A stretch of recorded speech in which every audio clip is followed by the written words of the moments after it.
ASO 2012 त्याच्या मुख्य परीक्षेमध्ये आलेलं ग्रंथ आहे.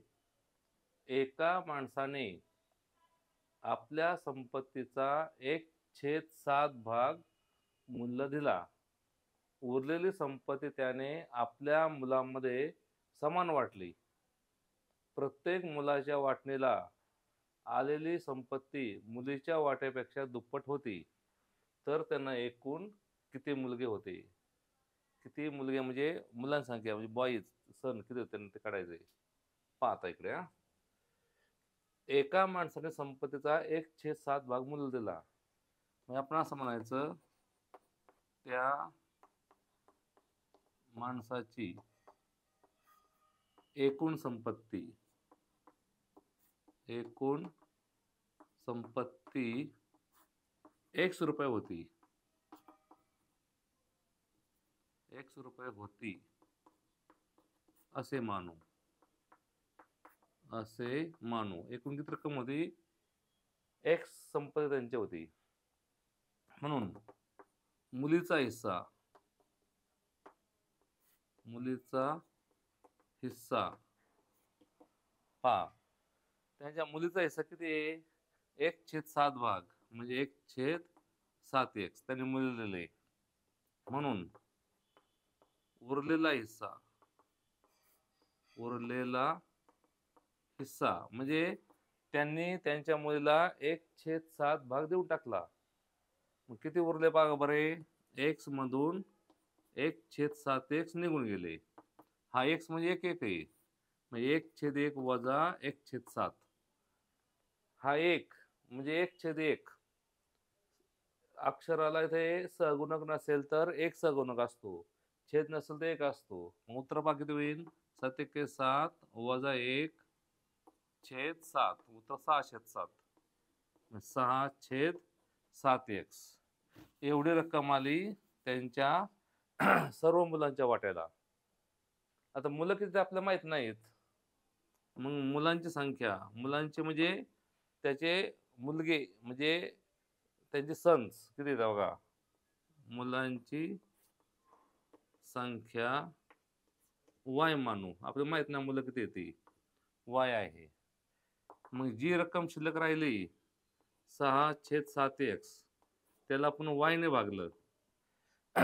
पहा, जी रक्कम 6/7x राहिली त्याला आपण y ने भागलं. y म्हणजे मुलांची संख्या आहे. तेव्हा प्रत्येकाच्या वाट्याला किती रक्कम आली बघा बरे? वाटणीला आली रक्कम मुलीच्या वाट्यापेक्षा दुप्पट आली. मुलं किती रक्कम आली? 1/7x त्याच्या दुप्पट आलती. दुप्पट म्हणजे या दोन्ही गुणलं म्हणजेच 2/7x हे त्याचं उत्तर आलं. पहा, म्हणजे एकूण रक्कम होती ₹1. त्यातून मुलीचा हिस्सा 1/7x निघून गेला.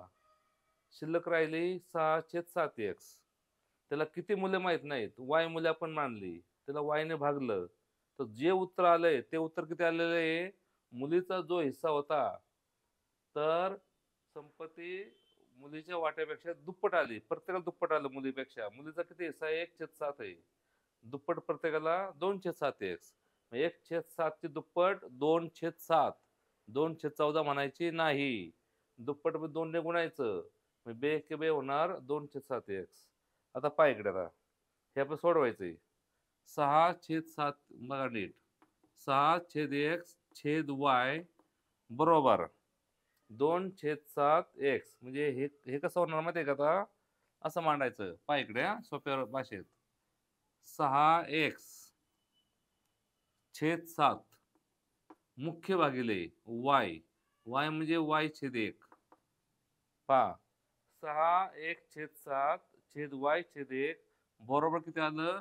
2x/7 आलं. पहा म्हणजे अंश छेद आणि हा अंश आणि हा छेद आहे. तर आपल्याला माहिती आहे 2 अपूर्णांकाच्या मध्ये बरोबर चिन्ह असेल त्यांचा तिरकस गुणाकार समान असतो. म्हणजे हा y आणि हा 2x यांचा गुणाकार होणार आणि ह्या दोघांचा गुणाकार होणार. म्हणजे कोणाकोणाचा गुणाकार होईल पहा नीट. 2 अपूर्णांकाच्या मध्ये बरोबर चिन्ह असेल तर त्यांचा तिरकस गुणाकार समान असतो. आता हा डबल अपूर्णांक आहे ना, त्याचा आधी आपण सिंगल करू. मग तुम्हाला जास्त कन्फ्युजन नाही व्हायचं. पहा 6x/7 आपल्याला माहिती आहे भागिले म्हणजे काय असतं उलटून गुणिले y/1 आहे ना, त्याचा 1/y होणार. बरोबर हे थोड्या वेळ ह्यातच ठेवू. म्हणून 6x/7y बरोबर 2x/7. पहा 6x/7y बरोबर 2x/7 आलं. आता आपण काय करू? दोन अपूर्णांकाच्या मध्ये बरोबर चिन्ह आहे. तिरकस गुणाकार समान होणार. म्हणजे असं होणार 2x गुणिले 7y 2x गुणिले 7y बरोबर 6 7 42. 42x म्हणून 7 दुने 14. 14xy बरोबर 42x. आता पहा बरे आपल्याला y पाहिजे की नाही? गुणिलेचं भागिले करायचं. y बरोबर 42x भागिले 14x. y इथे जागेवर ठेवला, गुणिलेचं भागिले केलं. y ची किंमत आली x लाच गेले 14 42. y ची किंमत आली 3. त्यांना एकूण 3 मुलं होती. y ची संख्या काय आहे? 3 मुलं आहेत. तर इथे पर्याय पाहायचा बी हा 3 क्रमांक आहे. त्यातले इथले कॅल्क्युलेशन नीट पहा. एकूण तिघांना त्या मुलांना जी मुलं शिल्लक होती त्यांना किती रक्कम आली 6/7 आली होती.